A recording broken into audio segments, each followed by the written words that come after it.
problématique de l'habitat doit être vue dans son ensemble.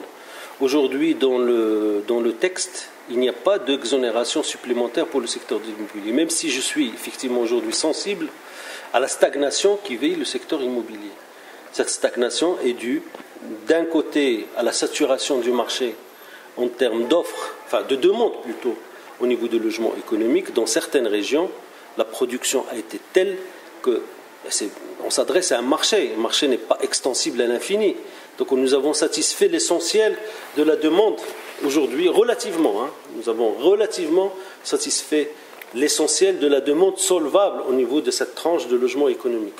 La priorité de mon point de vue, ça va être de rendre solvable la demande qui aujourd'hui ne l'est pas, qui n'ont pas la capacité d'accéder au logement de 250 000 dirhams. Ça d'un côté. De l'autre, s'il y a des invendus au niveau du logement social, encore une fois, c'est parce que la production est allée beaucoup plus vite que l'écoulement normal donc, de cette production. Donc nous assistons à une certaine stagnation. Cette stagnation doit être vue positivement. Ça veut dire que l'ensemble des populations qui ne pouvaient pas accéder à un logement aujourd'hui l'ont fait. Donc il y a une stagnation, une stabilisation encore une fois des écoulements au niveau du marché. Alors au niveau de 250 000 dirhams, ils ont une exonération totale au niveau des droits d'enregistrement, au niveau de la TVA, puisque la TVA est prise en charge par l'État à travers les 40 000 dirhams.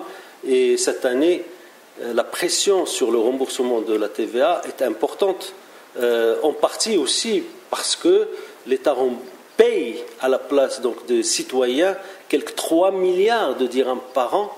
Les 40 000 dirhams donc, par logement, ça représente 3 milliards de dirhams par an pris en charge au niveau de la Direction générale des impôts à la place et lieu du citoyen, tel que ça a été prévu.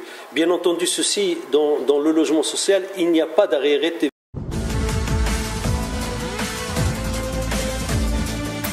Encore une fois, il n'y a pas de divergence, il y a une discussion.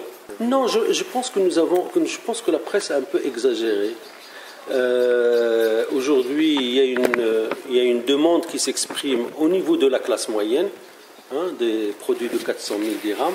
La problématique ou la question se pose donc de la manière suivante. Comment, à travers l'ensemble des leviers que nous disposons, atteindre un logement de 400 000 dirhams pour une superficie correcte de 80 à 100 mètres carrés qui va être destinée donc à cette classe moyenne. Je pense que l'un des leviers, c'est bien sûr la fiscalité. Il n'est pas le seul. Ce n'est pas le seul levier.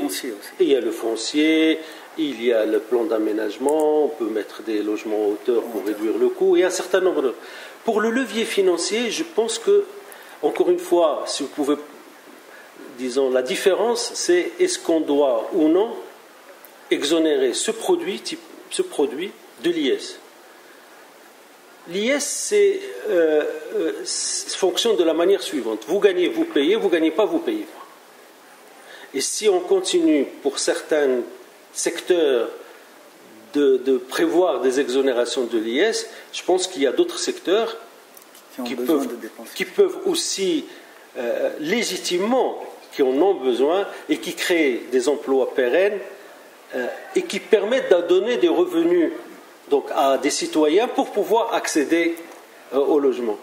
Et au niveau donc, de ce projet, la discussion est toujours en cours pour voir, bien entendu, avec nos amis du ministère de l'Habitat, ça va être c'est au niveau du Parlement pour voir s'il n'y a pas une solution qui pourrait aboutir à